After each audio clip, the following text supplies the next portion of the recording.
Good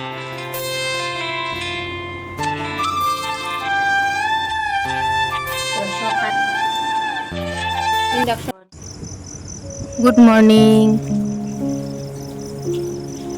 আমার চ্যানেলে আরও একবার স্বাগত জানাই আপনাদের। আর একটা ভিডিও আমার স্মৃতির খাতায় তুলিয়া রাখলাম। আজকে সকাল সকাল ঘুম থেকে উঠলাম, ঠিক 6টার সময় ঘুম থেকে উঠছি। ঘুম থেকে উঠলাম, উঠিয়া মুখ টুক ধুইয়া শুরু হইল আমার কর্ম। ঝাড়ু হাতে নিয়েই সকালটা শুরু করি। এটা তো নিত্যকর্ম, সকাল সকাল ঝাড়ু দিয়েই শুরু করা লাগে। আজকে যেরকম সকাল সকাল ঘুম থেকে উঠছি, এরকম যদি আমি সবসময় উঠতে পারতাম তো মানে কাজ করতে একটু সুবিধা হইল না। কালকে রাত্রেই প্ল্যান করিয়া রাখছি যে আজকে সকাল সকাল ঘুম থেকে উঠব। মনে যদি মানে থাকে যে না আমি সকাল সকাল ঘুম থেকে উঠতাম, তো ঠিকই উঠা যায়। ভাল লাগে না হইয়া তো আর হইতো নাই। কোনো সময় আছে ঘুম ভাঙ্গি যায় গিয়া, আর আলস্য লাগিয়া বিছনাত পড়ে থাকা লাগে। শরীরের নাম মহাশয়, যেভাবে শোয়াইবা এইভাবেই শোয়। তো চেষ্টা করবো এরকম সকাল সকাল ঘুম থেকে উঠার। এখন কয়টা বাজে? 7:30 বাজে। 7:30টার সময় মোটামুটি আমার সব কাজ, বাসি কাজ সারি লাইছি। সারিয়া স্নান করলিলাম। স্নান করিয়া ঠাকুর ঘরে রোয়ানা, আমার গোপালরে উঠাইবার লাগে। গুড মর্নিং, আরও একবার স্বাগত জানাই আমার চ্যানেলে। সব কাজ সারিয়া স্নান টান করিয়া আইছি। এখন ঠাকুর ঘর গোপালরে উঠাইতাম। মনের ইচ্ছা শক্তিটা হইল মেইন। আমি যে কোনো জিনিস খালি আমি করি নাই, প্রত্যেকটা মানুষ যদি মনের ইচ্ছাটা যদি ঠিক থাকে তাহলে মানে সব কাজ কার্যসিদ্ধি করা যায়। ইচ্ছার উপরে সব কিছু। যার লাগিয়া মানে আমার কালকে রাত্রে যে আমার ইচ্ছা হয়েছে যে না আমি সকালবেলা ঘুম থেকে উঠবো, আমি ঠিক উঠতে পারছি। তো কখন ঠাকুর টুকুর দিয়া ঠাকুররে মুখ টুক মুছাই নিলাম, মুছাইয়া তারারে জল খাবার দিলাইলাম।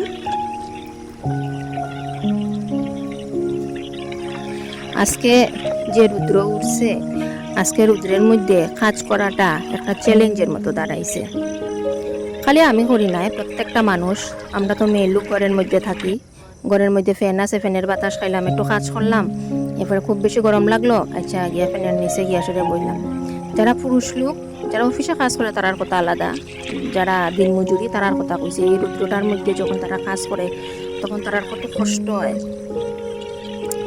এই রুদ্রের মধ্যে কাজ করা সত্যি একটা চ্যালেঞ্জ। কয়েকদিন আগে যখন বৃষ্টি দিছিল তখন তো ঠিকও ফসাই দিছে, কিন্তু এই যে এখনের গরমটা সহ্য করাই হইল সব থেকে বড়।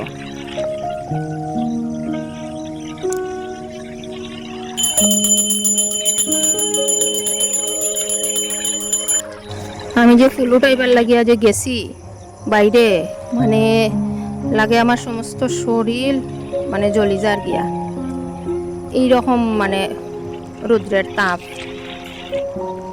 আজকে কয়েকদিন ধরে সূর্য মামা খুব রাগান্বিত। আর এই যে টিফিন বক্স, আমার গোপালের টিফিন বক্স। সকালবেলা তো যাই হোক টিফিন দিলাম ঠাকুরের, এরপরে এই বক্সের মধ্যে একটু টিফিন দিয়া দিলাম যাতে দুপুর টাইমে তাইনে খাইতে পারে।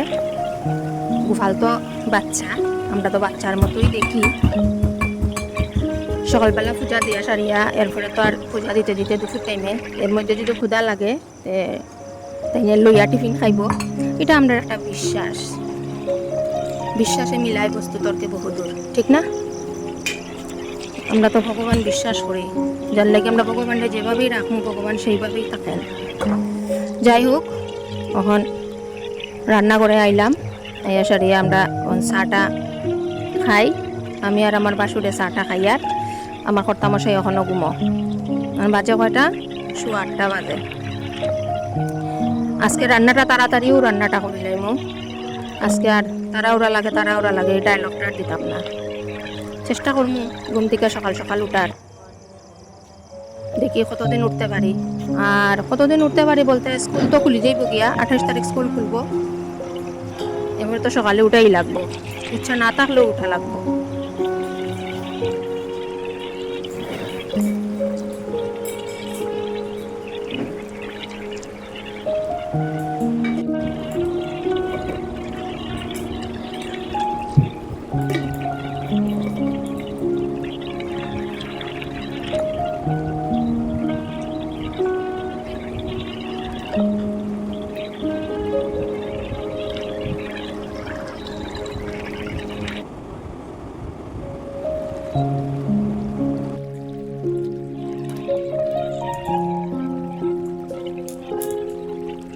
স্নান টান করিয়া ঠাকুর টুকুর দিয়া চাটা খাইলাম, খাইয়া তখন একটু নিজের শৃঙ্গারটা অত করা লাগে,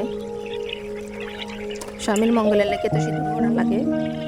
তো আমি চুলটা আশ্রাইলাম, চুল আশ্রাইয়া একটু সাজুগুজু দিলাইলাম,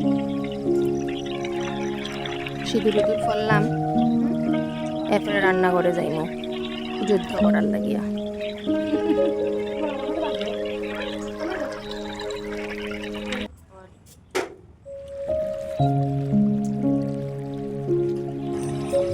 আমার মেয়েও ঘুম থেকে উঠে গেছে, উঠিয়েই তাই স্নান করে দিছে, তার খুব গরম লাগে। আমার ছেলেও ঘুম থেকে উঠে সেটিও স্নান করে দিছে।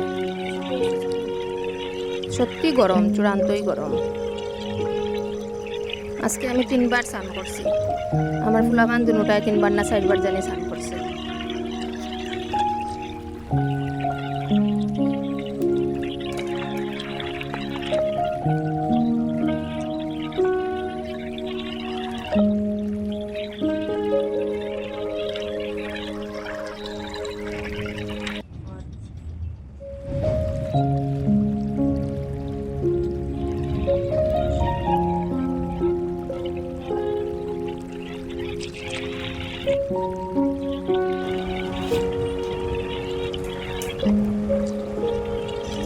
এখন আইলাম রান্নাঘরও, রান্না করার লাগিয়া।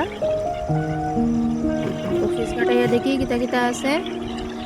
মিষ্টি কুমড়া আনছেন, মিষ্টি কুমড়া দিয়া মাছের মাথা দিয়া আর তিতকরলা ভাজা করবো, ডাল আর শীতল চাটনি।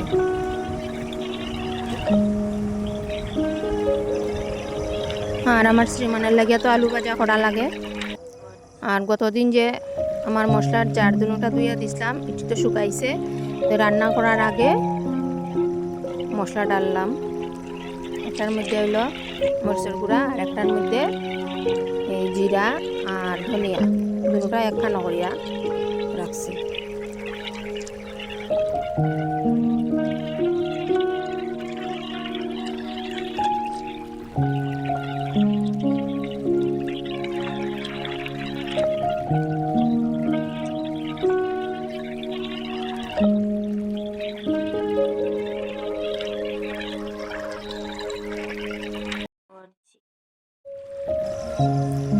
আর এই মশলার প্যাকেটটা যে ক্লিপ দিয়ে আটকাইয়া রাখছি, এই ক্লিপটি আমি অ্যামাজন থেকে আনছি। মানে এত কাজের ক্লিপটি, মানে কোনো সময় আছে তো মানে মশলা মানে ইয়ের মধ্যে কটার মধ্যে রাখলাম, তো ওটা জায়গা হইল না, তখন এমনি আমরা যখন প্যাকেট রাখি দিই তখন তো মানে মশলাটা নষ্ট হয়ে যায় গিয়া। কিন্তু এই ক্লিপটা দিয়ে যদি আটকাইয়া মুখটা যদি আটকাইয়া রাখি, একটু বাতাস বাতাস ঢুকে না, মানে মশলাটা খুব ভালো থাকে।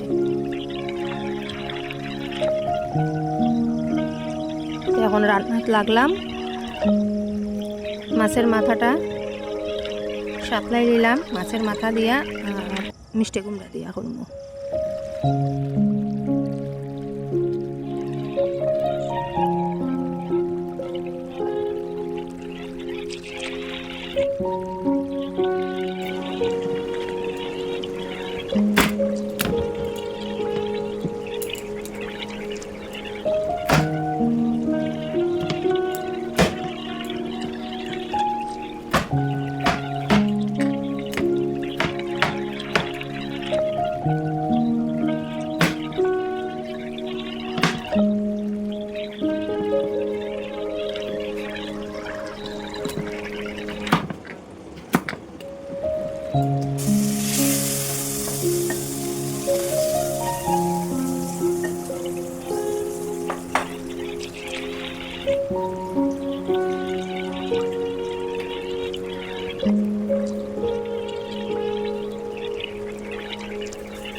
আর এখন শীতল চাটনি করলাম বাটির মধ্যে।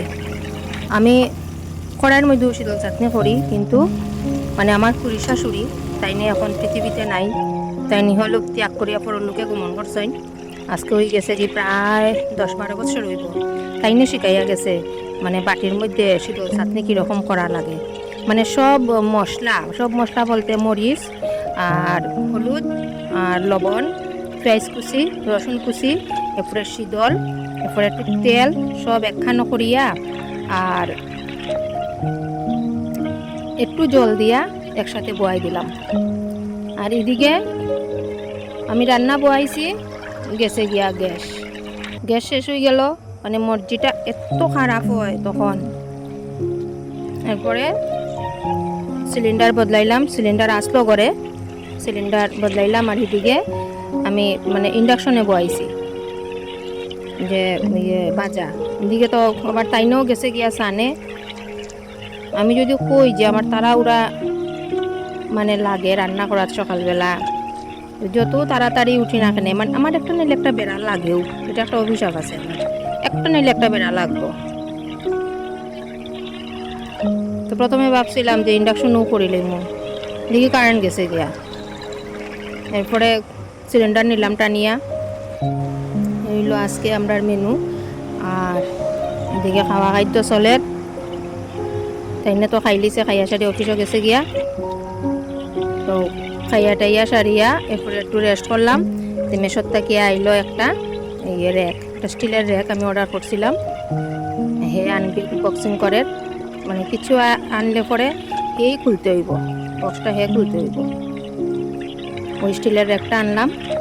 তো আজকে এই পর্যন্ত, আবার দেখা হইব কালকে কোনো ভিডিও নিয়ে। টাটা, সবাই ভালো থাকবেন, সায়োনারা।